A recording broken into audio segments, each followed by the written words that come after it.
Archiving started. All right, welcome to Women in Science and Engineering.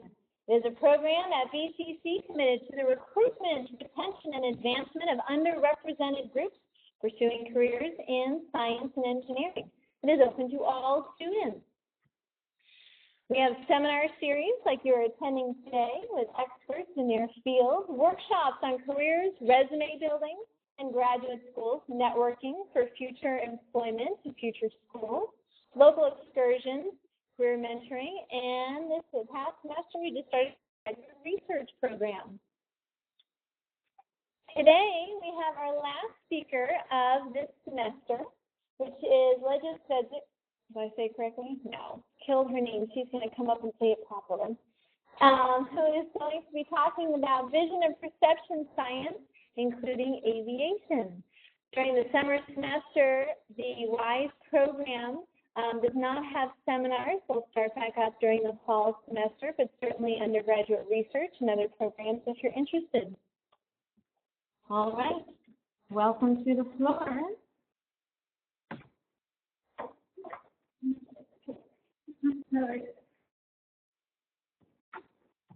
Good afternoon. I hope everyone's doing fantastic today. I'm very grateful to be here and happy to share with you.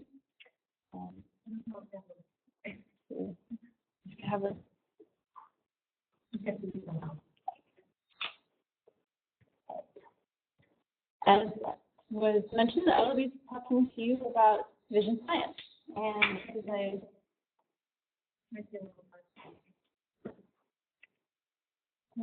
there will be a few times where we need the darkness. So today I'm going to talk to you about science and engineering, vision science, my research, accomplishments in my past, things I've learned along the way, and some lot of questions. Science and engineering. What is it about science and engineering that's so cool? Well, science you get to explore, understand, solve problems. Sometimes you create them and you have to solve them. You get to be really creative. It's part art, and that's one of the reasons I love it. Engineering, you get to design, enable. It's very applied. You're solving specific problems with a very specific methodology, and it's tangible. So you get to see what you're doing. You may not always understand it, but you're putting a solution out there. So that's why I love them both. So vision, what is it? Most people take it for granted. Everything you're seeing is actually a reinterpretation of what's out there. And that's hard to believe. It took me a while, but it's true. Who, raise your hands, can identify with pain? Exactly. Right? Most of us have had pain. And you know that pain is internal in a way. It's caused by this external stimulus, and you feel it internally. And people feel it differently. The same pain, if I go with this to one person, may be nothing, but to another, they're screaming and jumping and running away, right? We have different ways of experiencing that same exact stimulus. And vision is actually the same way. It's a reinterpretation. It's a dynamic process that involves sensing. So we have all the stimuli, and we're being bombarded with it. We perceive it, so hopefully we're paying attention to certain stimuli, lectures, you're driving down the road, things like that. And then you interact with the world around us. You're writing notes, or you see your exit, things like that. It's very dynamic, and it involves light, like we have here, or being emitted, objects that are reflecting this light. So we have physical stimuli, these lights and objects that reflect. There's so much math and physics and just that alone. We're going to look at some of these more specifically. You have your eyes. You cannot have vision without this light and stimulus, and you cannot have it without your eyes. These are the organs that take in the stimuli. They receive this information and make it meaningful. So that's one part of your equation of vision is your eye. You have your brain. If you didn't have a brain, there are creatures that have pretty much very complex eyeballs and not much else. We're not one of them. Your brain is the organ that processes physical stimuli, and that's where you get your perception. What you see is not necessarily always what you get, and that's because of your brain. We'll see some examples of that. And you have your behavior, where you're acting on the perception of physical stimuli. There's a whole host of research within this area that you can you can do. And it's presented separately, but this is all interactive. Your behaviors influence what you see influences your behaviors. It goes both directions, and it's very dynamic. So vision science is the study of all these elements: the physical stimuli, the eye, the brain, your behavior, and how they interact together, also with other senses. Question for you: are these two squares the same? Do they look the same? No. I see one no. Does everyone think that they're different? Would you just say that one? Let's vote. They are the same. Why are they the same? Because our knowledge of shadows creates an expectation that changes how we perceive those squares. So we go from here, where they really, truly, to most people, do not look the same at all, when in fact they are. Cover up all the stimuli, cover up all the contacts, and that changes your perception. And that's the power of vision. It's super exciting. I just love it. So physical stimuli. Some other areas that we can study. You have characteristics, light, measurement. You have lots of physics here. You have psychophysics, which is taking that element of perception and making it objective and putting the math on it to study and say, okay, we see this, but this isn't what's there to be seen. How do we define that? How do we describe that? And we're doing things like that. We can do a lot of math modeling. We use a lot of math to literally measure. If this were a spectrodiometer or any similar device, I would measure what's coming out of this screen. I'd measure what's coming out of that light. I'd measure what's being reflected off this object. And I can map it. And I can say, you're likely to see it over here in this type of diagram. We call it a diagram. You're going to see it here. But if you're lacking certain pigments, if you're wearing certain eyewear, that's going to shift. And I predict that shift. That's one of the areas I research. So also a lot of industry and simulation. Industry. Who orders off the internet? I know I do, right? Most of us. Anyone you think, oh, look at that awesome item. And you get it, and you open the box, and you're excited, and it looks nothing like what you saw online, right? Most people probably have that experience. That is because color is not that simple. It's actually a very complicated, complex area, and it's in desperate need of more scientists and engineers. So here you have two different color systems, but very different color appearances. And there's a whole lot of math and physics behind that. And predicting, okay, with everyone's different computer systems, how do we get as real as we possibly can to this item? Let's say I ordered it off the internet, but say I did. When I'm portraying it online, how do we get as real as possible? Or if you're not that moral of a company, maybe you want to make it look better than it really does. We've seen that too. But this is one of the big problems of physical science and industry within it. Psychophysics. Here we're taking those objective items and making them as understandable as we can. We're taking the subjective experiences and making it objective. Detection. Do you see it? Discrimination. Do you see the difference? And scaling. How much of the difference?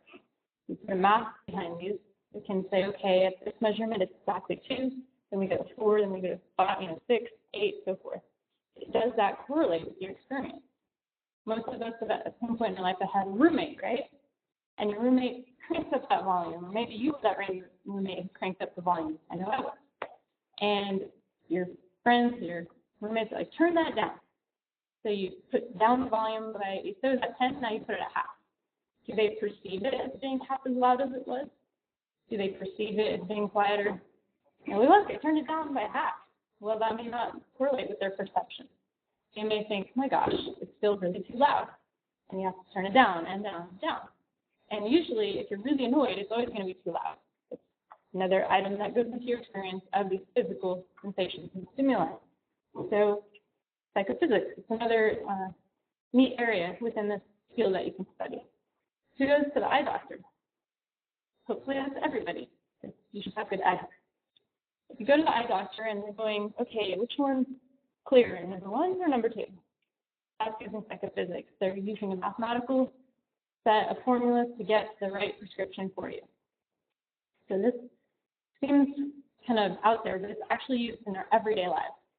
And it's really exciting. So the eye, this is another element of our vision, of our dynamic system that we use, that we study. You have within this area the physical structure itself. If you need correction, it's because your cornea is not the right shape and it's bending light in a certain way that is either falling short or falling behind your retina, so it's not focused. For example, here, your astigmatism, you have both. You have a wavy surface, so it's bending light in different directions, creating this blurry image that you see. You can study the physiology of it. Your retina, there's entire books devoted to just one tiny layer of the retina. It's the size of a piece of paper. That thin, that is packed with all kinds of cells and really interesting interactions that go on there. It's the only part of your brain that you can see without cutting into it. It is an extension of your brain, and with a certain kind of tool, you can look into another's eyes and see this retina. It's pretty exciting. Genetics, another huge area with vision. Our propensity to see well or not, color perception, so many different things reflected genetics that we inherit visually. Visual correction, that's again part of your eye, looking at the physics behind it. Disease, there are many interesting diseases, also injuries to your eye that can influence how you see. You might destroy your eye, but still have some sense of seeing. That's been shown. You might destroy your brain and still have a sense of seeing. So it's a vast area. There's so much here to study. You have development, for example. When we are born, we don't have the vision that we have today. It develops over time. And you need to allow that newborn to get those stimuli and those experiences. And if you do have a newborn, you never, ever want to put an eye patch on, because that could actually stunt development permanently. You never want to do that. Testing, how we test your vision. That's a whole other field and a lot of fun areas to create. How do we get a sense of what you are perceiving and compare it to what we want, and so forth. And of course, animals. Most people think that your dogs and cats are much harder to study, but your dogs are colorblind. First of all, they're color deficient. Colorblind isn't really see. They do see color, just not as many as we do. They may confuse reds and greens, for example, but they do see color. So that's another element. One of my advisors in graduate school, he actually got a grant to go to Trinidad and study the color vision of sea turtles. All those pictures were on the beach drinking beer. What was I thinking? Studying people vision. Anyway, animal vision, that's a whole other area that you can have a lot of fun with. In case anyone asks, again, one of the fun things about this field, you get these random facts. The creature with the very, very best color vision in the world is the deep sea praying mantis shrimp. We have 3 channels color vision, and it has 18. It's basically a giant eyeball. So wavelength, right? This is the physics part of our color perception. Color is physical. You measure it, it bounces off, it reflects, it does all kinds of interesting things. But perceptually, it doesn't exist. And that is so hard to believe. I mean, you see this and you're like, no, this is tan, this is black, this is white. I can't separate that. It is what it is, but it isn't. So that's hard to accept. But color is a recreation, just like I was talking about with paint. So we need all these different systems to interact, and we can modify them to create different perceptions. And it's kind of wild, but true. So the brain, this is another element of vision. Is anyone seeing motion in this image? Is anyone getting sick? It makes me sick because there's motion. It might not be the right. Can we turn the lights down a little? Anyone getting a sense of motion? Yeah. All right. That is correct. You should be getting a sense of motion. Does it exist? Absolutely not. That is a creation of your brain because you have 2 cells, these pathways that are both being stimulated incompletely, so they're fighting each other, creating a sense of motion that does not exist. I promise you there's no motion there. That's not how you see it, right? That's your brain. That's your brain taking in an image and processing it and actually seeing it incorrectly. And it's really fun because you can do all kinds of neat things. Disneyland, haunted houses, all these places, they use people who know about this to create the sensations and experiences that you get when you're in those environments. So within the brain, we have color, motion, depth, attention, change blindness. We have so many different elements that you can focus in on or study as a bigger picture. There's just so much to it. We take it for granted, our vision, we really do. It's an amazing thing, and we don't understand all of it yet. We can also, again, look at testing and structure.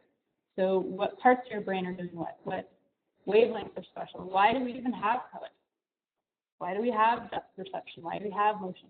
Things like that. So again, I have lights on. Thank you very much. For this demo, I'd like you to stare right here at the center square. Just stare where that little arrow is. Just stare for a couple minutes. And don't deviate, don't look anywhere else. Just stare at the very, very center of those squares.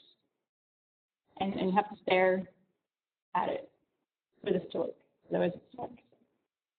And just stare, stare, stare.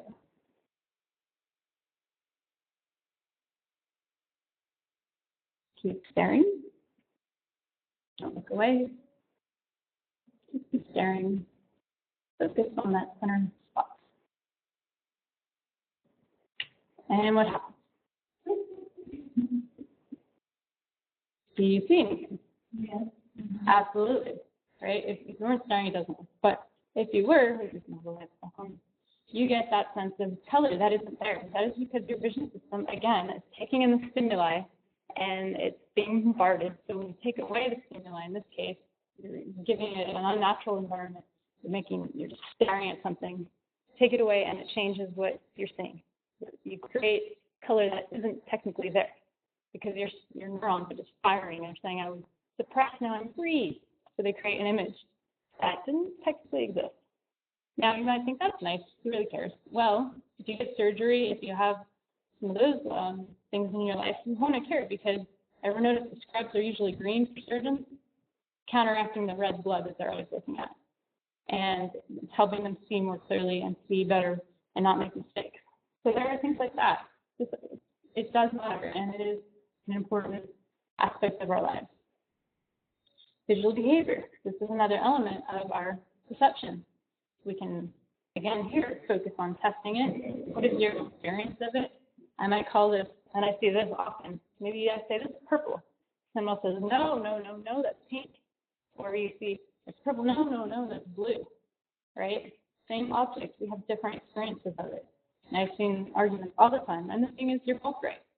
So the next time you're friends and you go out and like, no, this color, you can say it, you see it that way for you. I see it this way for me. And we're both right. And that may be hard to accept, but it's true. So we have an experience of color, experience of our world, and it's going to differ depending on the cells we were born with, the experiences we've had, and so forth. If you lost your vision at a young age and then you got it back when you're an adult, would you be able to see right away? No, you wouldn't. You would have lost years of development, and you wouldn't be fooled by some of the illusions that we're fooled by.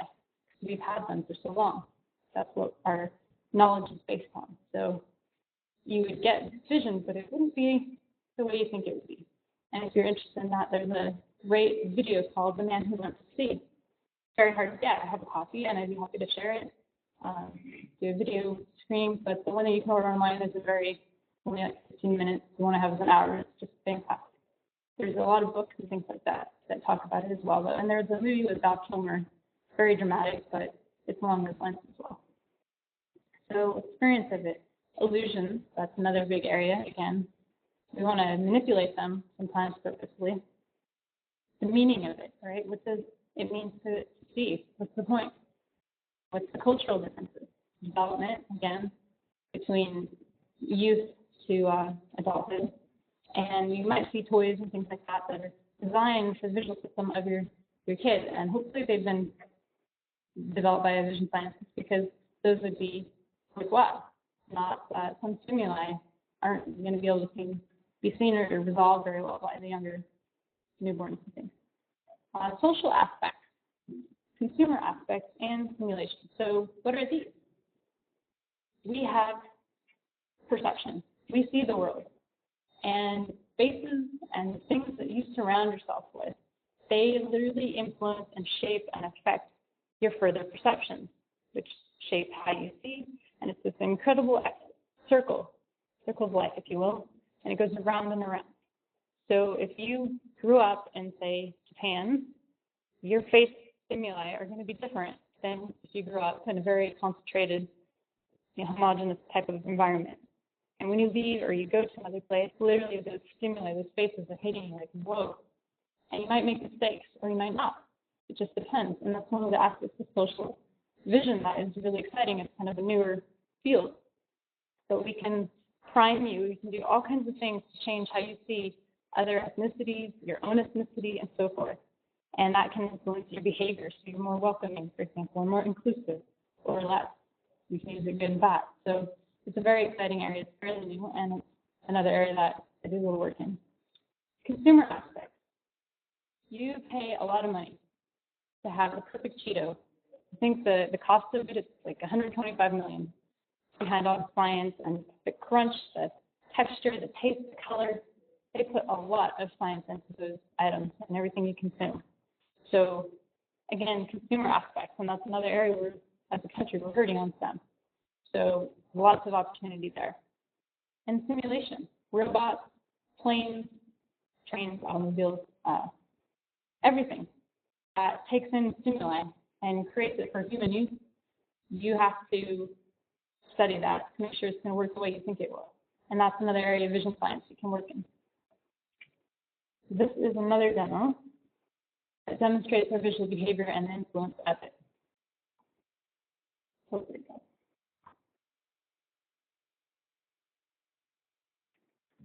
good. Turn the right, please.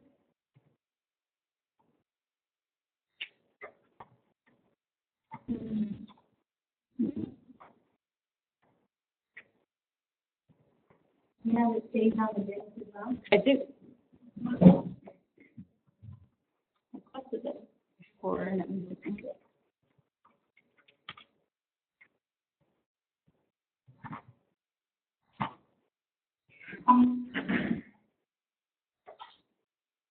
This one?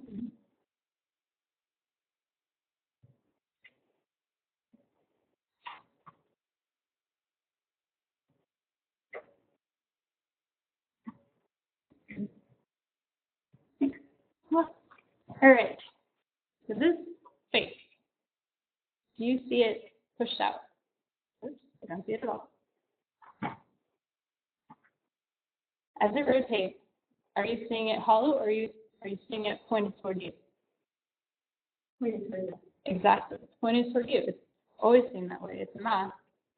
So you know that it's hollow. You can see that, but your brain is saying, I've never, ever, ever seen pushed-in noses, so I just can't see them. I refuse. They don't exist. And it projects that knowledge of faces to make you see something that isn't there. It's making you see something in the way it expects to be seen. So again, your visual system, from your very basic physics to your actual knowledge, to your behavior, to how you interact with people, it's all is related, and it's just incredible because we can use this for good, bad, make more money, make less. I mean, it's an amazing field. So that is another example of visual behavior. So what do I study? Now I get to talk about my specific areas. Well, color vision, that's one of them. When I was in graduate school, this wasn't natural, this wasn't easy. It's not the most obvious thing in the world, right? And color, it's there, but it really, you have to look at it very differently. But color vision, the psychophysics of that, so understanding the measuring of it, the manipulation of those measurements, what that means for your safety, your performance, so forth. Math models, done some work with that, and of course behavior, primarily the safety and performance of pilots, but also the social aspect of vision that I'm working on now. So this is an illustration of colors. Hopefully you see the colors in that stimuli on the left. In the right, it's designed so that if you do have a deficiency, that will show, and if you don't, it will show. Design that way for both of them. So you can see the value of it, right? Why do we have color? Well, if you look at those lights, they are stimulating behavior in you. Stop, go, slow down, or speed up, depending on what kind of driver you are. If you take that away, you take away that ability to make judgments in as quick and efficient as a manner as you can. My research has included radon and color vision. Again, if I was thinking, I would have done this in Hawaii, but no, I wanted to see what the effect of cold weather was on vision for people who have this disorder that causes a vasospastic response. So you you lose your blood supply. I actually have this disorder myself. I would recommend studying it if you do, because it makes you really cold. But basically, we have this slight reduction of our blue and yellow pathways to vision. And you don't know it. That's one of the aspects about vision. We rely on it so much that by the time you notice something's wrong, it's too late to fix it usually. So a lot of our vision and our issues are so subtle to us because our brain adapts so quickly that we don't know. And that was one of the items we started with, laser eye protection and color vision. And that is where I got into the aviation side of things. Pilots, you can buy a laser pointer, you can buy it online actually, and it's meant, even though it's illegal, it's meant to blind you, kill you, you can take down planes, you can do lots of bad stuff, and people are doing lots of bad stuff with these devices. And they can also be designed to deter you, so at a level that stops your behavior without hurting you. So I've looked at both the aspects of reducing the impact of these harmful lasers and also using them to change your behavior. So pilots, they're wearing this laser eye protection. It stops the laser from hitting their eyes, and that's a good thing because it can highly damage you.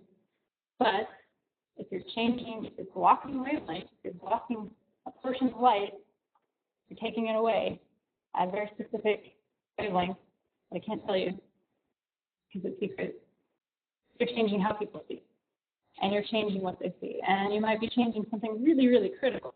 Hey, your engine's on fire, and you need to turn it off, right? And that's happened. So we do not want to block that particular signal in the cockpit. We want to keep all the ones they need while blocking them when they don't. And that's a very big challenge, and it's actually pretty big fun because you get to explore the unknown, you get to be a frontier type person, you get to do all these interesting things and solve problems. So we do that with math modeling, testing, come up with my own tests, and do lots of new things. So that's a really fun aspect. This picture here is showing what a stimuli might look like when you're wearing one of these devices. So here's the filtered blue. That's what it's supposed to look like. That's what it does look like when you're wearing one of these devices that keeps you safe. That's a big change, right? That's a huge change. So we studied how do you perform when you wear it? Can you be taught to override that stimuli? Can you be taught to recognize that pink is actually blue? And at chance, above chance, you actually can. So when you're distracted, you're going to do much worse at it. Even without wearing these devices, when you're distracted, you're making color judgments. You're a lot worse. So it's a lot of interesting things to be discovered in this area. Social vision. We have bias, culture, diversity. Again, we know when we take in faces, it's a very specific set of stimuli. It's very mathematical. It's a lot of shape, a lot of very specific activation. And we can put a math, physics to that, and then say, all right, if we manipulate it in this way, we're going to change how you view a person, yourself, a community, a society, etc. Anyone ever think, my gosh, I got the worst haircut ever, right? You get a haircut or you get a style, or you meet someone you think they're kind of weird looking. But over time, you think, it's actually not that bad. I don't know why I didn't think they were cute, or I don't know why I thought they were cute, or things like that, right? That's your vision system over time adapting. And again, you can harness that for all kinds of purposes. That's the social vision. We're still understanding it. There's a lot we don't know yet. So some of my favorite accomplishments in this field have been helping people stay safe. It's a really exciting feeling to know that you've made a difference and that you saved the government's money. I've gotten to be an advocate for safer vision, healthier vision, and science in general. It's a lot of fun. When you get a big grant, it's always a nice feeling to do research. I mean, when someone says, here's $500,000, go study this problem, come back with us, with a report. I mean, that's just scary, but it's so exciting. I got to be an international investigator when I worked for that. And that came with some travel. I've been to Norway, Japan, Taiwan, Northern Ireland, Alaska, Hawaii, and all throughout the U.S. for work. When I started out to be a scientist, I never imagined these things. Never imagined what could come with them. And the world that would be open, including the one I live in. So, any questions? Okay. Other elements of being a scientist that I absolutely could not have anticipated were hanging out with heads of state, and that's the ambassador of Botswana, and she was trying to increase her STEM for women in her country, which was very cool. I hung out with the prize winners, Bill Nye the Science Guy. Maybe that sounds silly, but it's cool to me. Very cool guy. So you just get this circle of people and just the society that you may not anticipate in other fields. Gotten to teach and mentor, which is one of my absolute favorite things, to help other people find their path, and that's probably been my biggest reward. And then family and friends. I used to think that you had to give up something. One of my colleagues, she's an amazing woman. She's personally responsible for the stopping of destruction that was going on to artifacts in the Middle East. And I thought, when I first heard about her, before I really knew her, I thought, oh, that's amazing, but she probably had to give up something. Maybe she's not married. Maybe she had to give up the kids. I don't know. I had this feeling that you had to give things up, but you don't. You may have to get creative, absolutely, but you don't have to give things up. You can live the life you decide you want to live. My path is super hard. I talk about it. So I think technically it really started in kindergarten when my teacher put a bag with 3 different seeds on the window. And we saw these seeds, and one was overwatered, one was underwatered, and one was watered just right. And that was the start of the scientific method for me. And I really liked it. I really liked that you have this very specific way of systematically testing an idea or a thought or seeing what happens. What happens when we do this? And you control all these variables as much as possible. And then you see if at this level, at this water, at this time of the day, that allows this plant to bloom. So I think that was really the start of it for me. In elementary school, I also loved art. I loved lots of things. I wasn't the most studious person. And I was told girls don't go into science, and that it's easier to have a art hobby science career than the other way around. So for those 2 reasons, I went into it. And I joined after school groups and got a lot of that mentorship that if I didn't have, I certainly couldn't be here. My junior high science teachers were women, and they were very encouraging, and got a lot of awards through that, so that was also helpful. And then work. I've been working since I was 9 years old, and my mom would be very sad to hear this. She's a business person, but working for her businesses is one of the main motivations for me to do something different. So my path in school, undergrad, I started pharmacy. I always loved the sciences, but I really didn't know which one. I didn't have a sense of belonging in anything. And I started with pharmacy, and it was okay, but I didn't love it. And I thought, if I'm going to do a lot of school, I want to love it. And I really loved psychology, and I loved the engineering. So I was able to get degrees in a combined program with both. And when I studied abroad, I was able to do some more engineering and also start looking at culture and culture change. So really, people think, oh my gosh, how do those 2 go together? They can't possibly. But the thing is, they do. And there's massive career fields that we pay a lot of money to be involved in them. So you can combine your interests, even if other people don't see the connection. Graduate school, took courses in physiology, engineering, programming, behavior statistics, design, aviation. I could fly a plane. Very exciting, slightly scary. You actually use your feet. Your life is in your hands and feet. It's kind of different. Conferences, those are huge. I went to one to present this project on intercultural AIDS that I started. And met this person in aviation. I said, do you take interns? And he said, yeah. And he was in a uniform. I was like, I don't want to be in the military or anything, but I think it'd be cool to study what you're studying. So he's like, yeah, sure. A year later, I was at this internship, and it was a huge moment in my life where I got to see the application of these things that I was learning. I actually had to do 2 theses because the first one, my advisor was like, we don't see any relation to vision, so we want you to do vision.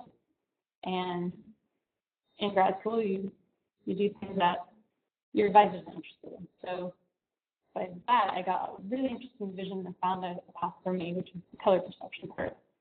My dissertation is spectrally selective filters on color perception and aviation performance. Now, I was also asked to talk about challenges and different things like that. My dissertation had to talk about aviation, color vision, and other factors. It was about 300. And when I handed it to my advisor, He takes it, flips through it, and says, learn how to write, and gives it back.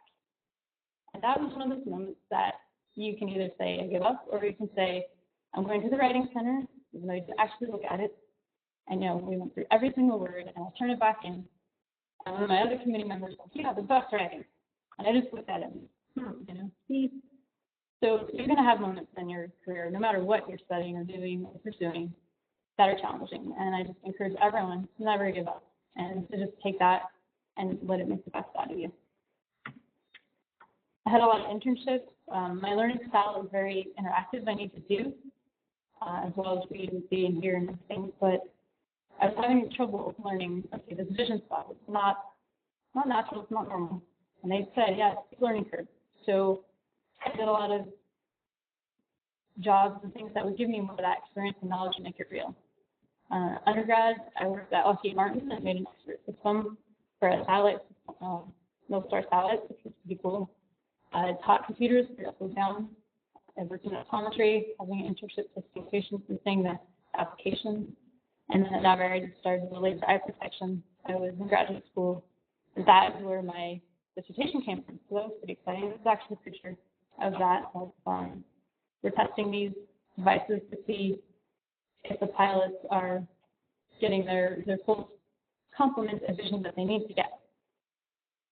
A lot of fun stuff. There's opportunities everywhere that you easily imagine. And that's this one that I saw that within the military, there's another element. It's not all the stuff you see on TV. My mom cried for months when I told her what I was doing. My dad was really happy. I thought I had to shave my head. I didn't. But it's another element of doing research. And I like starting out at a higher level than I would if I just gone in industry right away. So from that internship and deciding that was the path I was going to take, I gradually went straight into that job, making more pay than I would have otherwise, and worked at the Center for Information Dominance using the scientific method, not necessarily vision per se, but just having that base gives you the freedom to study a lot of different problems. So one of them was, how do these sailors learn? And I was able to put a program in place that increased their learning by about a significant portion, and that's 6,000 people a year that I can positively influence. And that's pretty cool, and that's still there today. That was 10 years ago. So that's pretty cool what science can give you. It can give you tools to make an impact. My next duty station, because I am military and around, Director Energy Bioeffects and Naval Medical Research Unit, 2 different places, same sort of structure, and that's because of Bracken and reallocating resources and whatnot. But both of those is laser eye protection. We got to see when we shoot a laser at someone, will it change your behavior? We're expecting you to stop. Maybe someone else is thinking go. One of my participants said, I thought it was an alien. So you get very interesting responses to that. I've been able to be an adjunct professor about everywhere I've been, and that's been very rewarding. I did it because, I love the research and science. I wanted to stay current, and it forced me to do that. And teaching forces you to really understand things in a way that you don't know until you do it. So teaching was huge, and I recommend, even if you don't want to be a teacher, that if you want to see how much you know, try teaching your subject area. Currently, I'm at the Defense Equal Opportunity Management Institute, where we study diversity, hazing, culture, influencing curriculum, doing things like that. And again, it's studying that behavior of people, both visually and organizationally. So it's a way to take all these things and combine them. Challenges, I have many. I don't see things the way other people do, literally, specifically numbers, which is ironic because there's so much math in this. Math is different for me. Most people can memorize their timetables. I don't. I have to put it in a picture, and I literally have mixed up my numbers. Sometimes I just don't see them right, and I'm aware of this. So I have tools and I have methods for overcoming that. But sometimes it's really tired, and when I'm really tired, I have to ask someone else, can you please, is this a 3 or an 8, or things like that, because I have ended up with my own airplane terminals. I showed up early, I showed up late. I mean, it's just one of these things I have to deal with, and there's no reason to let me do this job. I didn't want any error of that nature to influence someone's life. In terms of pharmacy or things like that, that was a conscious choice to get out of that. Plus, it was not for me. But in this field, you have a team, and you can pick someone who's better at something than you. I know the math, I can do the math, and I actually like it. I'm not as maybe fast, or I can't do it off the top of my head. I have to write it out. But I can have someone else check in and say, yeah, that's right, okay. That's one of the cool things, too, when you get into science. It's not all you. You have this team, and you get to pick your team. That's just so much fun.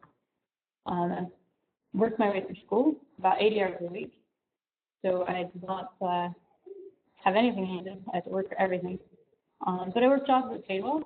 I don't know how well you could do this today, but back in my day, I got course credit, I got paid, and it added to my CV, my resume. So that might be trickier, but it can be done. The 80 hours a week sounds like a lot. Some of it was senior sitting. So I helped out senior citizens. I got to sleep at their house, eat their food, hang out with them, and hear their stories and learn their life lessons, which is really cool. Do my homework when I went to sleep, and so that's partly where I got so many of these hours. But there are ways to do it. You're not. I know that it's challenging and it can be frustrating. And maybe people don't believe you. And when I was applying to grad school, people were like, "What are you going to do?" And I was like, thought about take out loans, and I just had this faith that okay, I'm going to put this out there, and somebody's going to take me, and somebody did, and paid for me, and I don't have to pay anything for grad school because my school did. So you can, if you work hard to get all these things, set yourself up, even if you don't know exactly what you're doing. You want to be prepared for it when it finds you. I have sleep disorders. I found that out when I joined the Navy the hard way. When I couldn't wake up for one of our 6 a.m. tests, that was part of my aerospace training. And that was not fun at all. But I've learned to work with it rather than fight it. I can't sleep, which is often it's so cyclical. It's weird. It's a circadian rhythm that's backwards, but I'll do things I like to do until I can't fall asleep. And I may have to make modifications, like living close to my work so that I can be there in the morning. And I may have to tell other people, like, you will not see me at 6 a.m. If you do, that will be hazardous to your oftentimes. Literally. So they're not fun challenges. I don't usually tell everyone about them, but if I think it will help, I absolutely will share. So we all have issues, and we all have challenges. And we don't know sometimes what they are until it's put in a situation that brings them out. They're not the end of the world. And they feel like it at the time, sometimes, but they're not. Other things that help support groups. When I was in grad school, there was a time where I really thought I was done. I just was not happy. I was faced, there's a lot of politics, there's discrimination, there were things that were just making it miserable. And I took classes I liked that were outside my department, still working toward my degree. I joined support groups, other students who were feeling the same way. And I found a network. I went to the mountains every weekend, had a space to get back into my mind where I can go back and tackle it. And one of the only students who actually graduated in 4 years, which for a PhD program is really good. Graduated on time and within the bounds of my award for the financial award. So, and I had a job right after I was done. None of the other students had that. So halfway through, I really thought I was done. So don't ever think about it. You may need to deviate or do something that's still helping you, but maybe not in that exact area, so you can look at it in a broader perspective. Friends are actually critical and crucial. Doing the fun learning, doing whatever it is, maybe it's nature, maybe it's going to the city, whatever it is that gives you a sense of grounding and continuing on. If I were to give advice, things can make you better or they can make you better, and you can choose to let them make you better. It's hard, but it's true. One of the items, and I've made plenty of mistakes. I'm going to laugh about it sooner or later, and that will be sooner rather than later. It really does help. For the worst things I've ever faced, in a week, in a month, in a year, 10 years from now, in that moment that these bad things were happening, I thought about that, and I thought, you know what? This will always be an element in my life, but I don't have to let it define me. And I can look back at this and think, that was awful, but it didn't color the rest of my life. And that really helped me get through this thing. Sometimes you have to give what it is you need. in order to receive it. And that can be tough when you feel like you have nothing left. But sometimes you have to find that outlet to say, all right, this is I need a smile, so I'm going to give a smile. And then you do get it back. So those are my generic life experiences that have helped me get to things. With regard to STEM, it is an important field. You make more money, you make better money, you make all kinds of cool stuff. And these days, with social entrepreneurship and everything else, our cell phones, everything, the ability to have science literacy and STEM literacy, to know how to program one of these, how to create an app, how to work with these is huge. And that will give you an edge. There are many, many, many different ways to be a scientist or engineer. Most people think it's all rockets or things like that. Those are cool, but they're not the only one. You can design roller coasters. You can design the rides that we experience at Disney World. You can design Cheetos. You can do so many things, so many, many, many things that require that use of methods and understanding and literacy. So it isn't all just the traditional stuff. Those are awesome and cool. Seeing a rocket launch is amazing. We got to do that and meet these amazing people. But you can find a way that works for you. And I've been really lucky to do that. Find out what you don't know that you don't know. Because in life, you will be held accountable to it no matter what. How do you do that? That's a tough one. But explore, ask, observe. I spent all my life talking to people, saying, I had these little surveys. And I'd say, okay, what do you do for a living? Why do you do it? What do you like about it? What do you don't like? What would you change? What wouldn't you? I have this question to people all the time as a kid. And, that was helpful to me. And some of these lessons, you may not be able to apply them right away, but years later, I'm like, oh, that's where that comes in handy now. So just storing some of this information can be good. Take advantage of resources. Well, I'll have another slide on that later. But there are so many resources out there, and they're free, and they're for you, like this one. So take advantage of them. You never know what is going to just ricochet you into this other direction. That is the direction you've always wanted. Job shadow. That's usually free to do, and people don't mind.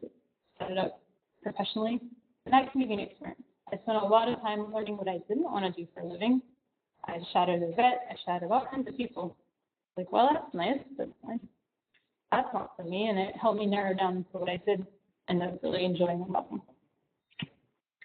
Here's an example of one of those items that you can check out for vision science, for example. And I would bet that every career has something of this nature. These are all the different places in the world and many different areas you can study. You've got monkeys, geometry modeling, neurocognitive rehab, spatial vision. I mean, like I said, the vision science career is vast. You can find something in it for you. So this is just an example of that. And you can see all the different types of fun places to go and study, and that's not something I ever thought about when I was younger. I get to travel the world and do this, and that is really cool. So more advice on STEM careers: attend your professional organizations, conferences, meetings, and so forth. They matter. They matter hugely. If you get an invitation to a society or an organization, join it. Sometimes that was the difference between me and another candidate. Volunteer. I've done a lot of volunteering, and I still do, because it's very important to give back. And it's also, it teaches you, it allows you to give back, and it can create doors and opportunities, avenues you didn't know existed. And sometimes, someone can't pay you, but you need that experience to say, hey, for one semester, I did data analysis for this person. Have you write you a letter, say, yes, I did it, and I did a great job, and then the next year you can get that job. If you don't ever get that experience, though, people are less likely to bring you in. So getting experience, putting yourself out there. Speaking isn't something I naturally like to do, but it's important, so I do it. Toastmasters, that can help you be a better speaker. And you never know what you can get unless you ask. It's amazing when you say, okay, this is what I really want, and who would be willing to give it to me? And it's just amazing. You can get funding to go to places, conferences. You can find people who will give you positions that you need to get. I mean, it's amazing what you do when you just ask, when you look for it. It may take a lot of work, but it's often out there. And that's where the persistence pays off. I spent a year saying, hey, I got this new thing on my resume, and how's it going? And I'm still here and so forth for this internship that thousands of people applied to and only 10 got. And I was one of them because it's going to take years to keep in contact and talking to the person who's in charge of it. And that made a huge difference. So those are some of the things that I would share for you. And also know that sometimes it's not because people don't think you're good enough. It's because they think you can't possibly be that good. And that sounds really weird, but I had a grant in grad school. I was frustrated with that. And I turned it in, and someone finally took pity and was like, okay, I'll work with you.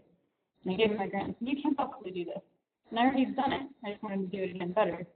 So in the world of government and our society, sometimes not everyone knows or believes what you can do. And you have to figure out what their language is and write it to meet what they know is possible so that you can do what you know is possible. And that was a big lesson because all these rejections in grad school for grants, I just thought, what is the deal? It's frustrating and never ever imagined that could be why. Because someone else's limitations are being projected on them. So sometimes you have to learn those things too. Networking is absolutely huge and tremendous, and having mentors.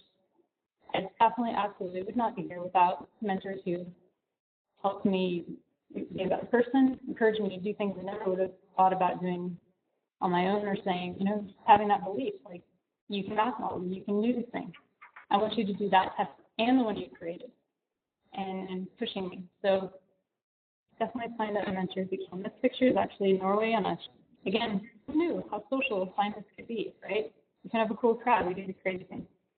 So again, fun stuff, things you don't think about that really add richness to your life. And here is another example of conferences. These are vision science related, but you can see they're all over the world: Belgium, Germany, U.S., Scotland, kinds of fun places. So there are opportunities, amazing ones out there. Your advice: figure out challenges and work on them before they become bad habits. I've had to work on, being a better writer or different things like that.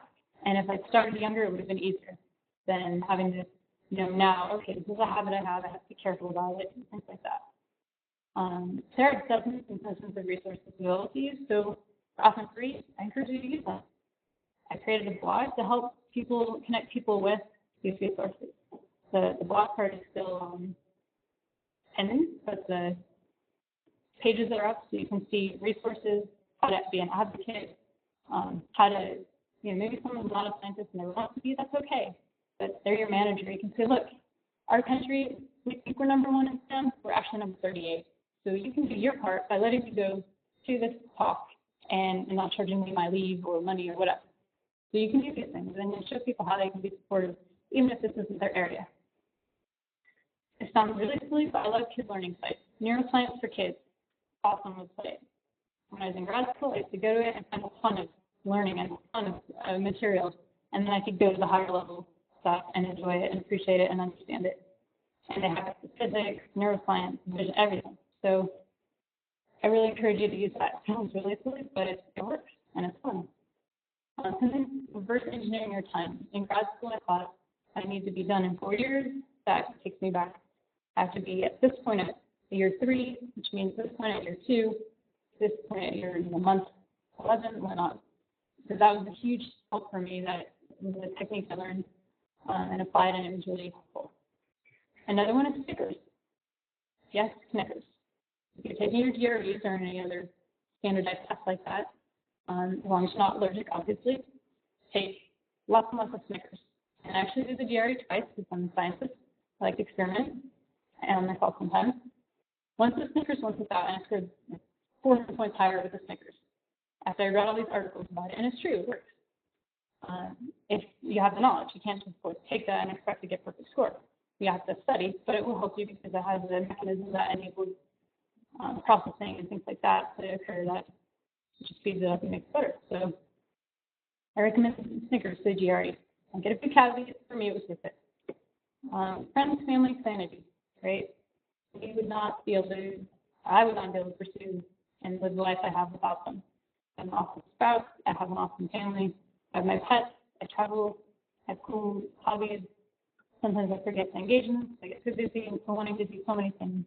But you do have to to take time out for yourself. Otherwise, you might get forced to step back and relax, even if you get sick or things like that. So try to avoid that if you can. But definitely put yourself out there and just go for it and be open to new avenues in new areas. Someone said, you're going to be in the military and you're going to be doing this. Might as well sit back. And no, I don't think so. And here I am. So you never know what is the right fit for you. Any questions?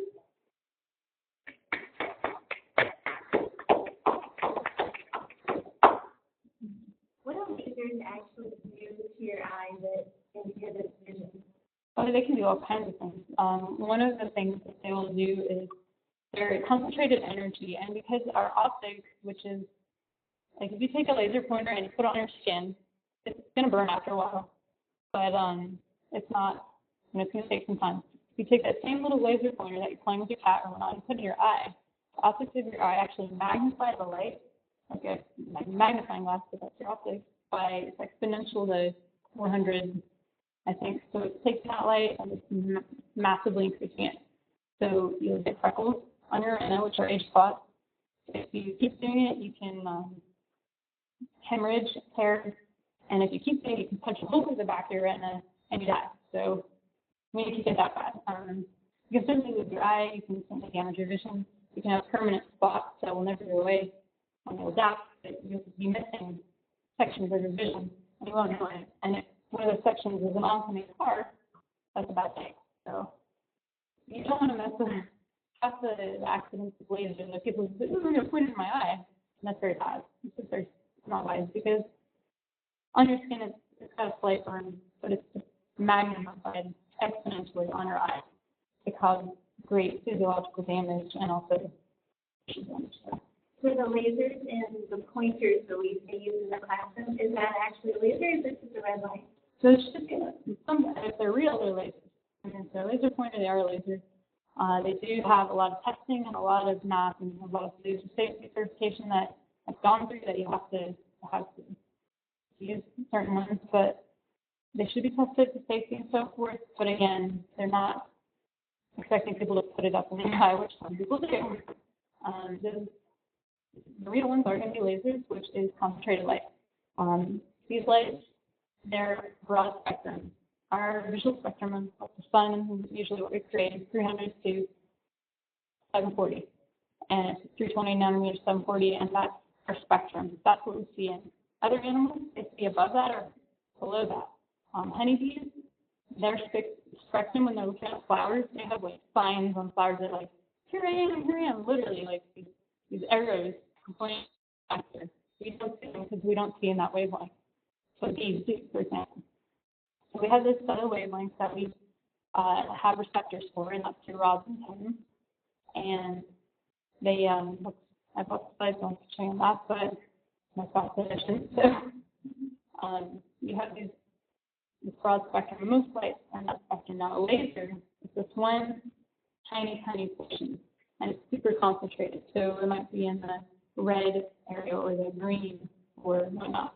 Now we are more sensitive to the yellow-green areas, so you might see more industry lasers there. But in our world, we're used to red gets your attention, and it is a special color in the brain. We have red data centers, so that's a very specific set of wavelengths. We go back up here. So your red and then blue, your lasers are just very concentrated, like maybe in the 625 to 30, say, only. And it's so concentrated, it's super straight force line of energy. So that's one thing that makes them more powerful than just this broad spectrum. They're not getting on this very specific and that's higher energy so that you see that concentrated satellites. Now you can do other elements to get that, like the light guns of the airfield, but lasers are very effective. Also can be very damaging. But yeah, if they're real, I mean, some things you know, I know that's just a light. It's not going to have an effect. Just taking a filter on that, it's not going to do as much as anything. But if actual lasers, you'll know. It's brighter, it's going to be stronger. You won't lose consistency as you go around the room. It's going to keep that strength. So, and it's definitely helpful in design. And we're glasses because, especially in this fine state, sun damages your perception over time, and you can't get that back. So you always want to wear sunglasses. Great question. Any other questions about anything? Is anyone still awake? All right. Thank you very much. I think I'm just more this year I do have. Oh, fantastic. Thanks.